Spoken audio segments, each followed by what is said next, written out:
सिंह साग और मैं हूँ अभी मूंगफली के फील्ड पर, जो मैंने नहीं की है, किसी और ने की है। और इसका राज ये है कि ये जो मूंगफलियाँ हैं, इनको आप देख रहे हैं पूरी अच्छी तरह से सघन मूंगफलियाँ हैं, अच्छी तरह से जमी हुई हैं। और अब इनमें पैकिंग की क्रिया स्टार्ट हो गई है। मतलब जो मूंगफली बनने की स्टेज रहती है, कांटा बैठता है जिसमें, इसको आप देख सकते हैं यहाँ। ये जो अवस्था है ये पैकिंग की अवस्था है। यहाँ देख सकते हैं ये मूंगफलियाँ बन रही हैं। ये मूंगफलियाँ हैं। तो मूंगफलियाँ बनना स्टार्ट हैं इसमें।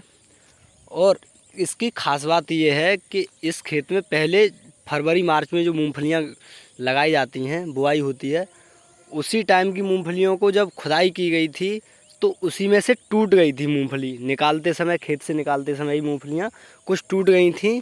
तो उसमें से ही जो मूंगफलियाँ टूट गई थी वही उनका ही जर्मिनेशन हो गया है और अलग से इसमें बीज नहीं लगाया गया है। तो अभी बरसात का सीज़न चल रहा है और आप देख सकते हैं मूंगफली बहुत अच्छी जमी हुई है। अब इसका हम प्रोडक्शन देखते हैं। वैसे एग्रीकल्चर की भाषा में तो इसको हम खरपतवार बोल सकते हैं, क्योंकि जो हमने अपनी इच्छा से नहीं लगाई है कोई फसल, तो हम उसको खरपतवार बोलते हैं, उसको हम बीड बोलते हैं। ऐसे धान में आप देख सकते हैं, यहाँ पर ये धान एग्जाम्पल के तौर पर, इसमें धान में जो जो पौधे, जो जो पेड़ बड़े बड़े दिखाई दे रहे हैं, पास से देख सकते हैं, जैसे ये और ये। तो ये धान की एक अच्छी वैरायटी है जिसका एक ही जीन है, और ये वैरायटी दूसरी है। तो हम इसको खरपतवार बोल सकते हैं। इस जो बड़ा हुआ पेड़ है इसको खरपतवार बोल सकते हैं या लम्हारा धान बोल सकते हैं।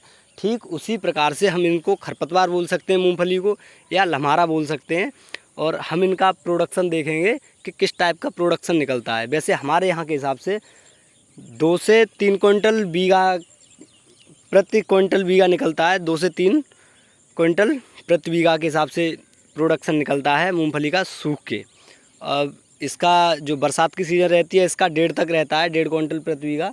तो अब देखेंगे कि सिचुएशन क्या रहती है। यदि ऐसा हो सकता है कि जो मूंगफली खेत में ही रह गई है और उसका जर्मिनेशन होके फिर उसको ही फसल मान लिया जाए और वही प्रोडक्शन अच्छा दे दे, तो उसी खेत में मूंगफली करना अति आवश्यक है, क्योंकि उससे हमारा बीज बचेगा। क्योंकि ये मूंगफली की जब खुदाई की जाती है तो उसमें से बहुत सी मूंगफलियाँ खेत में ही रह जाती हैं, टूट जाती हैं।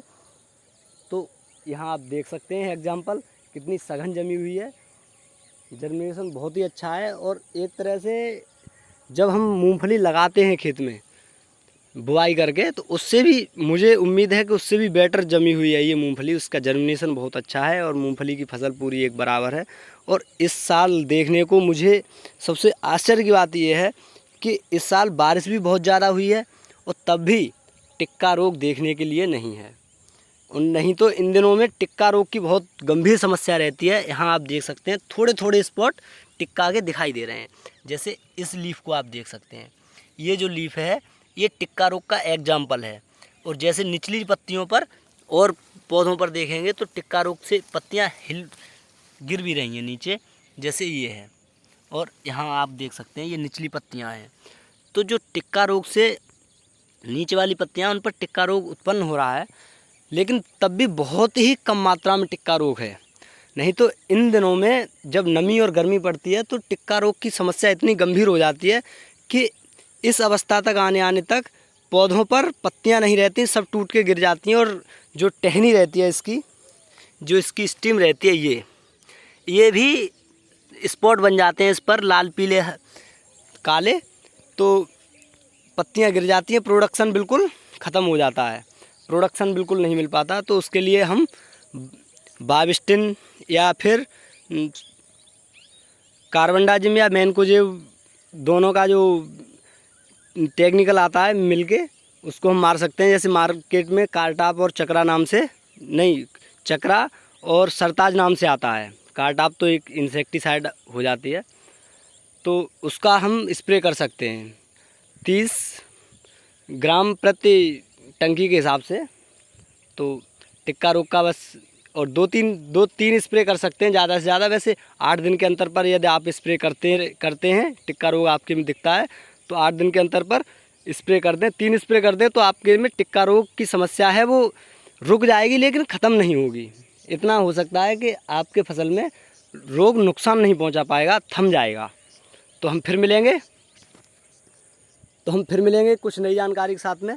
आप देख रहे हैं माई एग्रीकल्चर प्रैक्टिस, और देखते रहिए, और जहाँ तक हो सके बहुत से किसानों तक मेरी जो जानकारी है वो पहुँचाइए, क्योंकि किसान सदैव घाटे में रहता है, क्योंकि खेती एक मानसून का जुआ है। तो मैं चाहता हूँ कि ज़्यादा से ज़्यादा किसान जागरूक हों, और जो दवाइयाँ खरीदते हैं दुकानों से खरपतवार की या फिर इंसेक्टिसाइड, तो जो दुकानदार रहते हैं, खाद बीज भंडार वाले रहते हैं, वो कभी कभी गलत दवाइयाँ दे देते हैं, और कभी कभी फसल की वैरायटी गलत दे देते हैं। तो उससे बचने के लिए मैं चाहता हूँ किसान ज़्यादा से ज़्यादा जागरूक हो। तो हम फिर मिलेंगे, बने रहिए माई एग्रीकल्चर प्रैक्टिस पर। तो वीडियो देखने के लिए दोस्तों बहुत बहुत आपका धन्यवाद। जय हिंद।